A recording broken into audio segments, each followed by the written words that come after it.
नमस्कार दोस्तों, स्वागत है आप सभी का मेरे YouTube चैनल स्टेनो गुरु शिवा में। दोस्तों शुरू करते हैं आज की एडवांस डिक्टेशन। गति लेखन संख्या 102, गति 80 शब्द प्रति मिनट। स्टार्ट। इसमें दो राय नहीं कि भारत और चीन के बीच द्विपक्षीय संबंधों का सहज और दोस्ताना होना न केवल दोनों देशों और इस समूचे क्षेत्र के लिए बल्कि विश्व के लिए महत्वपूर्ण है, लेकिन ऐसा तभी संभव है कि भारत और चीन दोनों की ओर से इसके लिए हर संभव कदम उठाए जाएं। विवाद के बिंदुओं पर सद्भावपूर्ण माहौल में हल निकाला जाए।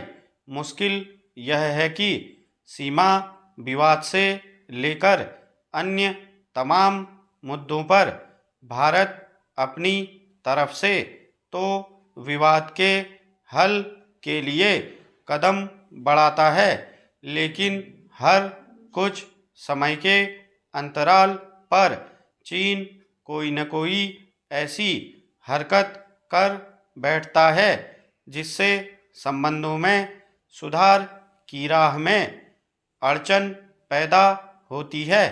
खास तौर पर सीमा पर आए दिन चीन की ओर से जैसी अवांछित गतिविधियां की जाती हैं, उससे उसकी मंशा का पता चलता है। फिर भी भारत ने आवेश में आकर कभी अपना नियंत्रण नहीं खोया है और इसकी कोशिश यही होती है कि समस्या को जटिल बनाने के बजाय उसके हल की ओर बढ़ा जाए। सवाल है कि भारत के इस रुख के बावजूद सीमा पर घुसपैठ से लेकर गैर जरूरी सैन्य गतिविधियों के जरिए चीन आखिर क्या संदेश देना चाहता है। जाहिर है ऐसी स्थिति में संबंधों में सुधार की जमीन कमजोर ही होती है।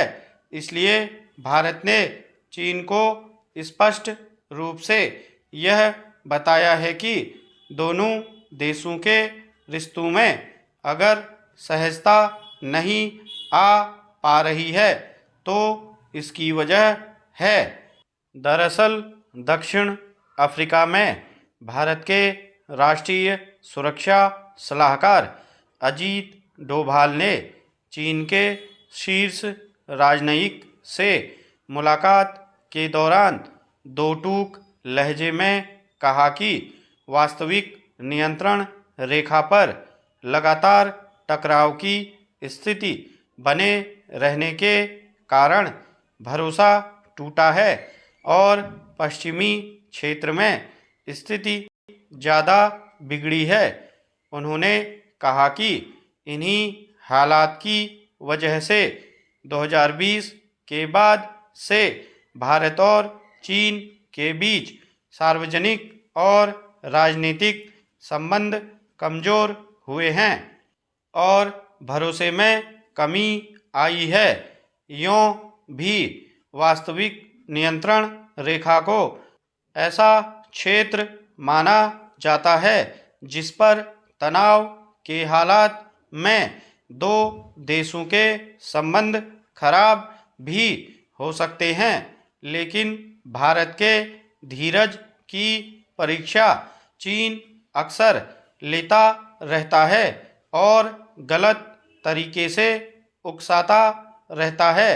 भारत और चीन के बीच पूर्वी लद्दाख में पिछले करीब 3 साल से सैन्य गतिरोध जारी है। इसके अलावा अरुणाचल प्रदेश में भी चीन की अवांछित घुसपैठ की कोशिश की खबरें आती रही हैं। ऐसे में भारत के सामने स्थिति स्पष्ट करने के अलावा कोई चारा नहीं रह जाता है। स्टॉप।